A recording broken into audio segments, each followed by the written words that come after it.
Hello guys, आपके हमारे channel maths with अखिल में स्वागत है। आज हम क्लास 11 के गणित विषय में प्रश्नावली 1.2 को हल करेंगे। तो अपन देखते हैं प्रश्न संख्या 4।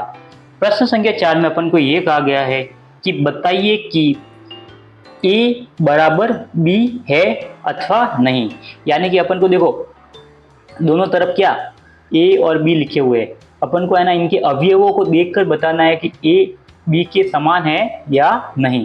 तो सबसे पहले आप है ना ए को देखिए। देखो ए का पहला अवयव क्या है, ए है, यानी कि ए में ए विद्यमान है।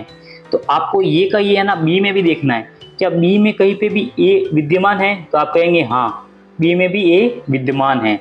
उसी तरह आप देखेंगे दूसरा, उसका अवयव क्या है, ए का दूसरा अवयव है बी।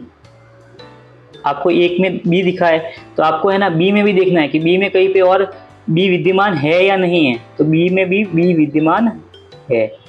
फिर आपको देखना है ए में, वापस ए में देखो, आप ए में देखो एक सी अवयव विद्यमान है। तो ये का ये आपको है ना बी में भी देखना है, बी में भी आपको देखो सी अवयव मिलेगा। फिर है ना आपको वापस देखना है ए में अगला अवयव कौन सा है, अगला अवयव है डी। तो आपको है ना बी में भी देखना है कि क्या बी में डी विद्यमान है। तो आप कहेंगे हाँ, यानी कि ए के समस्त अवयव क्या, ए के समस्त अवयव बी में है। यानी अपन कहेंगे ए बराबर बी होगा, क्योंकि ए के समस्त अवयव या पद अवयव बी में भी विद्यमान है या उपस्थित है। समझ में आ गया। उसी तरह से अपन करेंगे चौथे के दूसरे में देखो आपको क्या कहा गया है कि a बराबर है 4। तो आपको सीधा सा देखना है बी में कहीं पे 4 है, तो हाँ बी में भी 4 उपस्थित है। फिर a बराबर आपको क्या कहा गया है, a बराबर 8 कहा गया है। तो बी में भी देखो, बी में भी कहीं पे 8 है, हाँ है। फिर a बराबर आपको वापस क्या कहा गया है, 12। a बराबर आपको 12 कहा गया है, पर बी में कहीं पर भी 12 नहीं है। बी में 12 नहीं है, यानी कि अपन क्या करेंगे, यहाँ पे क्या करेंगे, ए बराबर ए नॉट इक्वल टू बी करेंगे। यानी एक भी अवयव अगर है ना ए का बी में नहीं है हो या बी का ए में नहीं हो, तो क्या होगा, ए नॉट इक्वल टू, यानी ए बराबर नहीं होगा बी के, क्योंकि ए के समस्त अवयव बी में विद्यमान नहीं है या उपस्थित नहीं है। एक मिनट, हाँ, विद्यमान नहीं है। फिर अपन अगला करेंगे, अगला है अपना चौथे का तीसरा। देखो चौथे के तीसरे में एक तरफ तो अपन को है ना रोस्टर रूप में दिया हुआ है और दूसरी तरफ अपन को समुच्चय निर्माण रूप में दिया हुआ है। तो सबसे पहले जो समुच्चय निर्माण रूप में दिया हुआ है उसको रोस्टर रूप में लिखना है।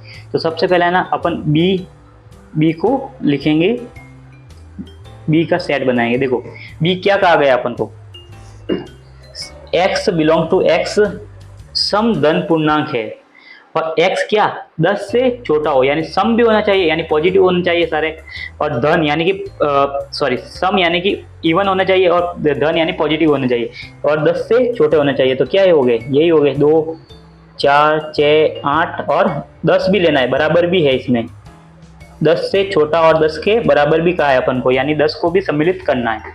तो फिर अपन है ना ए और बी की अभी तुलना करेंगे। देखो ए और बी की तुलना करते हैं। सबसे पहले आप देखिए ए में कौन सा अवयव है, 2 है, तो बी में भी 2 है। फिर ए में 4 है, ए में आपको 4 दिख रहा है ना, तो बी में भी 4 दिख रहा है। फिर देखो ए में 6 है, बी में भी 6 है। फिर ए में देखो 8 है, तो आपको बी में भी 8 दिख रहा है। फिर आप देखिए ए में क्या है, 10 है, तो बी में भी 10 है। तो आप क्या कहेंगे, चूँकि ए बराबर बी है, क्योंकि आप यहाँ पे लिख सकते हैं क्योंकि ए के समस्त अवयव बी में विद्यमान है। इसी तरह से अपन करेंगे इसका अगला सवाल, यानी कि चौथे का चौथा। देखो चौथे के चौथे में आपको है ना सबसे पहले दोनों तरफ क्या दिया हुआ है, समुच्चय निर्माण दिया हुआ है, यानी कि सबसे पहले आपको इसको रोस्टर रूप में लिखना है। तो सबसे पहले ए को लिखते हैं। देखो ए में क्या कहा है, x बिलोंग टू x संख्या 10 का गुणज हो, यानी कि संख्या 10 के गुणे यानी 10 का पहाड़ा, पर कहाँ तक, अनंत तक लिखना है, क्योंकि 10 के गुणज अपन को कोई लिमिट नहीं कहा है कि वहाँ तक ही लिखने हैं, यानी ये अनंत तक जाएगा।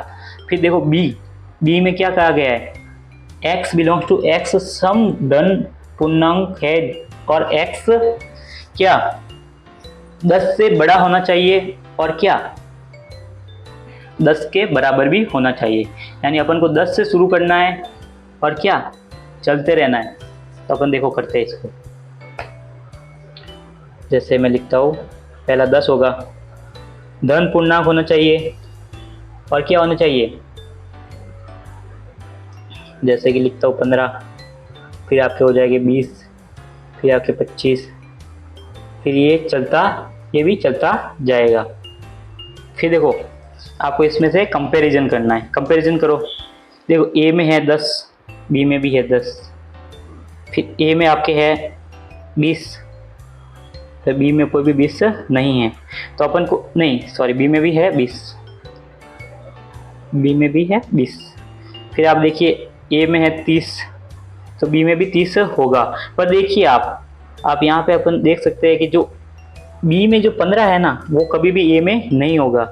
ए में नहीं होगा तो अपन क्या कहेंगे, या अपन को सिर्फ ए के अवयव नहीं देखने, अपन को बी के भी देखने, बी के भी ए में होने चाहिए, यानी अपन क्या कहेंगे, चूंकि बी के अवयव ए में नहीं है तो भी क्या होगा, नॉट इक्वल टू होगा, यानी ए बी के बराबर नहीं होगा, क्योंकि ए के समस्त अवयव बी में विद्यमान नहीं है। और अब की बार क्या होगा, क्योंकि बी के समस्त अवयव ए में नहीं है,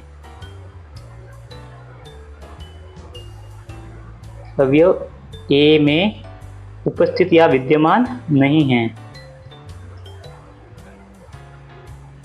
नहीं है। तो इसी के साथ अपना हो गया चौथे का चौथा भी पूरा।